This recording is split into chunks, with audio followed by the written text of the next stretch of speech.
دجال کے بارے میں بہت ساری حدیث ہیں، لیکن ایک حدیث میں ہمیں دجال کی ایگزیکٹ لوکیشن کے بارے میں بہت سارے ہنٹس دیے گئے ہیں، اور یہ حدیث ہم سب نے بار بار سنی ہوئی ہے۔ ایک دن بھری محفل میں رسول اللہ صلی اللہ علیہ وآلہ وسلم کے پاس ایک عیسائی آیا اور اس نے اسلام قبول کر کے اپنا واقعہ سنایا کہ میں اور کچھ لوگ عرب سے مشرق کی طرف روانہ ہوئے۔ ہم ابھی رستے میں ہی تھے کہ اچانک سمندر کا موسم بدل گیا اور ہماری کشتی اپنے راستے سے بھٹک گئی۔ ایک مہینہ ادھر ادھر بھٹکنے کے بعد سمندر نے آخر کار ہماری کشتی کو ایک جزیرے کے پاس لا کر کھڑا کیا۔ بڑی کشتی ڈاک کر کے ہم چھوٹی کشتیوں کے ذریعے اس جزیرے پر پہنچے اور وہاں ہماری ملاقات ایک عجیب قسم کی مخلوق سے ہوئی جو کہ بالکل کالا اور اس کے جسم پر بہت ہی سارے بال تھے، اور اس نے ہمیں اپنا نام جساسہ بتایا۔ ہم نے اس سے پوچھا تم کیا چیز ہو، کیا مخلوق ہو؟ اس نے بولا مجھے چھوڑو، وہ ادھر ایک مندر ہے، ادھر جاؤ، وہاں ایک شخص تمہارا بہت شدت سے انتظار کر رہا ہے۔ ادھر ہم نے ایک شخص کو زنجیروں میں بندھا ہوا دیکھا اور اس نے ہم سے 3 سوال پوچھے کہ مجھے بیسان کے درختوں کے بارے میں بتاؤ، کیا اس میں کوئی فروٹ پھل وغیرہ ہے؟ ہم نے کہا بالکل، وہاں بہت پھل وغیرہ ہیں۔ اس نے کہا بہت جلد وہاں کچھ بھی نہیں ہوگا۔ پھر اس نے پوچھا کہ مجھے لیک آف تبریا کے بارے میں بتاؤ، کیا اس میں پانی ہے یا نہیں؟ ہم نے کہا وہاں بہت پانی ہے۔ اس نے کہا بہت جلد یہ پانی بھی خشک ہو جائے گا۔ اور پھر اس نے کہا مجھے اس امی پیغمبر کے بارے میں بتاؤ، اس نے ابھی تک کیا کیا کیا؟ ہم نے بتایا کہ وہ مکہ سے نکل کر مدینہ میں آباد ہو چکے ہیں۔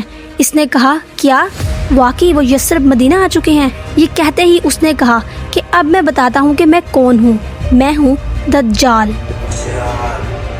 اور بہت جلد میں اپنی قید سے آزاد ہو جاؤں گا اور تمام علاقوں میں جاؤں گا سوائے مدینہ یعنی یثرب کے۔ رسول اللہ صلی اللہ علیہ وآلہ وسلم نے تمام لوگوں کو مخاطب کر کے کہا اے لوگو، یہ ہے یثرب مدینہ۔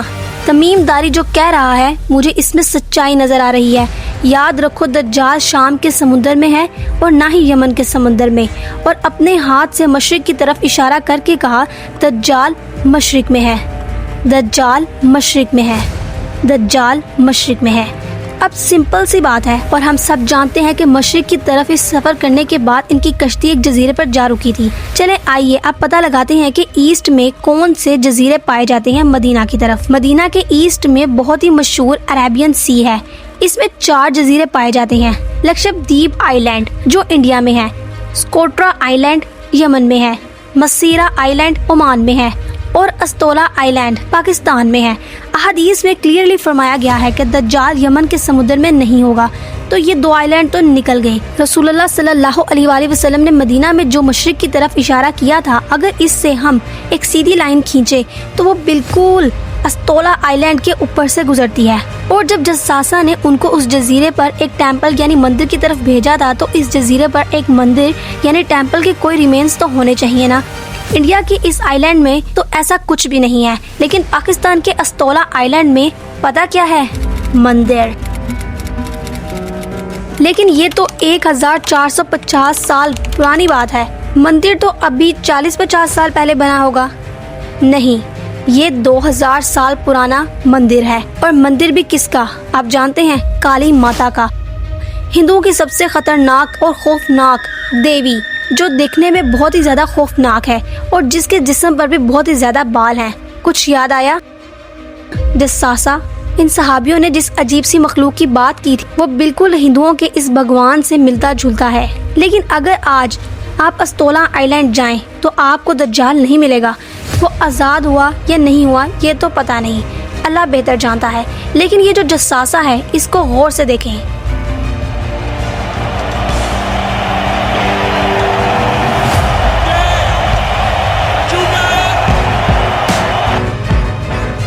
1970 کے امریکن میوزک انڈسٹری کے سب سے بڑے بینڈ میں سے ایک بینڈ رولنگ سٹونز ہے۔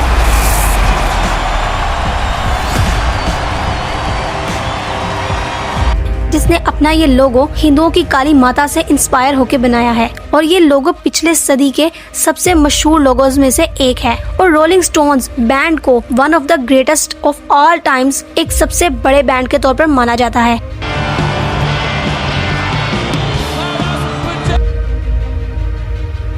دجال کے جزیرے والے جساسہ کا پوری دنیا کی میوزک انڈسٹری اور فلم انڈسٹری کو شیپ کرنے میں بہت ہی بڑا ہاتھ ہو سکتا ہے۔ کیا یہ کوئی کوئنسیڈنس ہے یا نہیں؟